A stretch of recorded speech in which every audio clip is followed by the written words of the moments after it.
अंतर 1 होता है। तो हमें पता है कि माध्यिका और बहुलक का अंतर कितना होता है, 2 होता है। और हमें पता है कि बहुलक और समांतर माध्यिका का अंतर कितना 3 होता है। ये सारे सूत्र यहीं से सॉल्व बनते हैं, ये सारे सूत्र आपका यहीं पर आपका रहता है, ये बात आपको ध्यान रखना है। क्लियर सभी को? अब सुनो, यहां पर मेरे को ये समझ में आता है। अब इससे मैं क्या क्या बना सकता हूं, सुनो।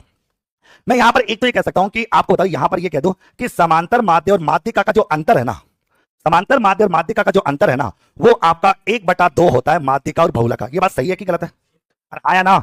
क्लियर? अब ये बात थ्योरी में लिख के आती है, फिर आप देखोगे सर पता नहीं क्या क्या हो रहा था, दिमाग काम नहीं कर रहा था। मैं जो ना ये तो प्रैक्टिकल एग्जाम में आ जाए कि समांतर माध्य और माध्यिका का अंतर माध्यिका और बहुलक के अंतर का होता है। ऑप्शन आएगा 3 गुणा 1 गुणा 1/2 1/3 ऐसे, ये आएगा या 2 गुणा 3 गुणा 1/2 2/3 इतना आएगा, उसका ऑप्शन आएगा। तो पता होना चाहिए कि क्या क्या होता है।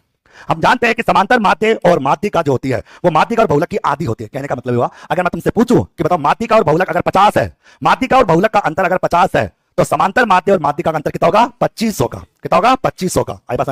फिर हमें पता है, हम जानते हैं कि